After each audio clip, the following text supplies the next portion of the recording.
PSL අවසාන මහා තරගයේ වීරයා කුසල් ජනිත් 2025 පාකිස්තාන් සුපර් ලීග් තරගාවලියේ අවසාන මහා තරගය ලාහෝර් කොලන්ඩර්ස් කණ්ඩායම සහ ක්වෙටා ග්ලැඩියේටර්ස් කණ්ඩායම අතර ඊයේ දිනේදී පවත්වුණා. ලාහෝර් කොලන්ඩර්ස් කණ්ඩායම නියෝජනය කරමින් බානුක රාජපක්ෂ සහ කුසල් ජනිත් පෙරේරා ක්‍රීඩා කළ අතර ක්වෙටා ග්ලැඩියේටර්ස් කණ්ඩායම නියෝජනය කරමින් අවිෂ්ක ෆර්නෑන්ඩෝ සහ දිනේෂ් චන්දිමාල් ක්‍රීඩා කළා. ප්‍රථමයෙන් පන්දුට පහර දුන් ක්වෙටා ග්ලැඩියේටර්ස් කණ්ඩායම පන්දුවර 20 අවසානයේදී කළු 9ක් දැවී ලකුණු 201ක් රැස් කරගත්තා.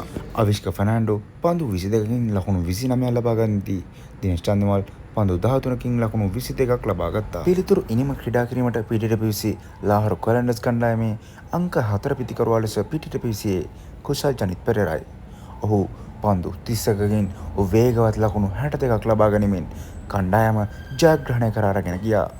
ඔහුට අනගි සහයක් ලබා දුන්නේ ශිකන්දර් රාසා.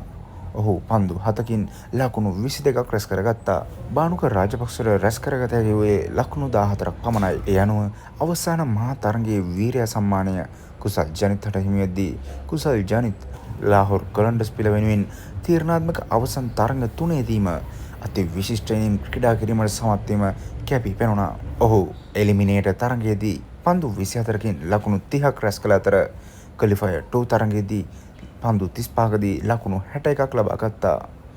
අවසාන මහා තරගයේදී පන්දු 31කින් 6 පාර 4ක් සහ 4 පාර 5ක් සමගින් අති විශිෂ්ට ලකුණු 62ක් රැස් කිරීමට සමත් වුණා. පෙර තරගයේදී ඔහු දැක්වූ දක්ෂතාවයට කණ්ඩායම් අයිතිකරු විසින් රත්රන් ආලේපිත iPhone 16 Pro Max ෆෝන් එකක් තිරෙන කළා.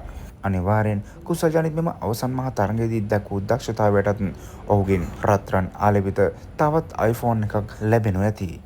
ඉතින් KJP මේ ඉන්න ෆෝම් එක ගැන ඔයාලා මොකද හිතන්නේ? ඔයාලගේ අදහසුත් පහලින් කමෙන්ට් කරගෙන යන්න. තාමත් අපි subscribe කරලා නැත්නම් දැන් අපි subscribe කරලා අපිත් එක්ක දිගටම නැදී ඉන්න.